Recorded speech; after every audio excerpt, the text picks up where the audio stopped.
BJP को इतना सफल क्यों मानकर चल रहे हैं। लेकिन फिर भी मनीष पारीक जी, मनीष जी मैं आपसे पूछना चाहता हूं, देखिए आपको पिछली बार लगा कि अंतरात्मा की आवाज होगी राज्यसभा चुनावों में, आपको इस बार लगा अंतरात्मा की आवाज होगी।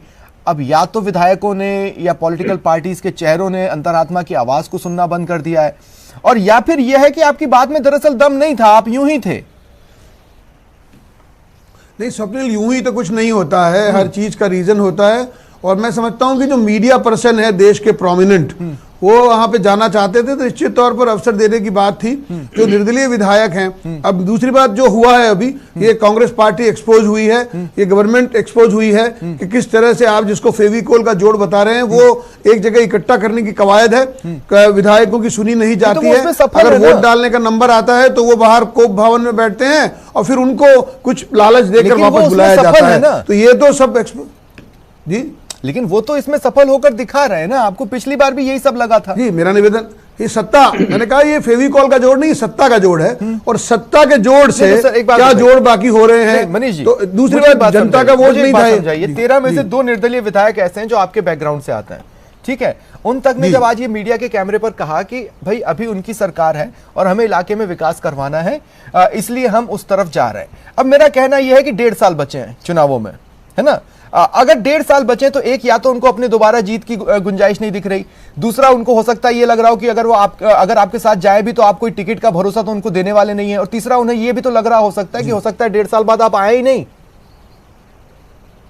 नहीं, मैं आपको निवेदन करूं, ये तो सभी कहते हैं कि जो भारतीय जनता पार्टी का जो पूरा तरह से संभावना है वो ज्यादा है, क्योंकि कांग्रेस पार्टी ने भ्रष्टाचार किया, 3 मंत्री हटाने पड़े, महिला उत्पीड़न में नंबर 1 रहा, बेरोजगार पूरे लंबित पड़े हुए हैं, जिन लोगों को वादे करे थे नौकरी के हुए नहीं। इसी तरह से जो बातें आप भूल नहीं सकते, वो सब बातें दुनिया में एक्सपोज करी है। हमने 33 आंदोलन चलाए हैं, उसमें 11 में हमारे प्रदेश अध्यक्ष गिरफ्तार हुए हैं। तो मैं कहता हूं कि गांव गांव गली गली तक जी, एक तीखा सवाल आप लेने के लिए तैयार हैं जी? एंटी इनकम्बेंसी जो है, नहीं, वही नहीं, तीखा सवाल पूछना चाहता हूं, आप उस तीखे सवाल को एंटरटेन करेंगे प्लीज जी। तो मनीष जी मुझे एक बात बताइए, मध्य प्रदेश में आपका जो पार्टी का स्ट्रक्चर है वो कुछ करिश्मा कर दिखाने को ललायत रहता है और कर दिखाता है। यूपी में आपकी पार्टी का जो स्ट्रक्चर है वो कुछ चमत्कार करने को ललायत रहता है, कर दिखाता है। लेकिन राजस्थान में ही आके आपका स्ट्रक्चर कोई चमत्कार दिखा नहीं पा रहा।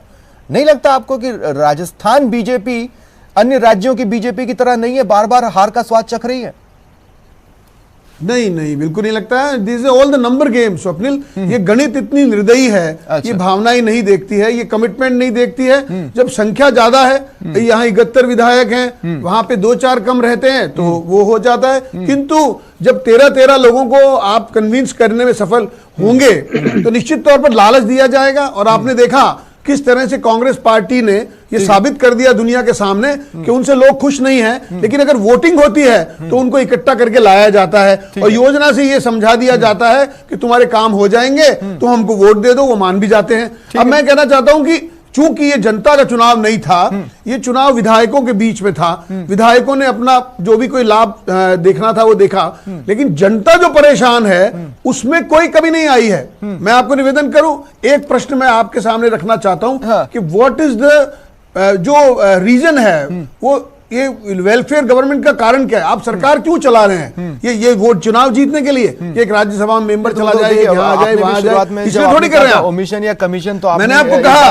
राजस्थान में, मैं स्वप्निल एक ही बात निवेदन करना चाहता हूं कि पार्ट पर कई लोगों महिलाओं के उत्पीड़न में राजस्थान नंबर 1 है। अरुण शर्मा जी, मैं आपके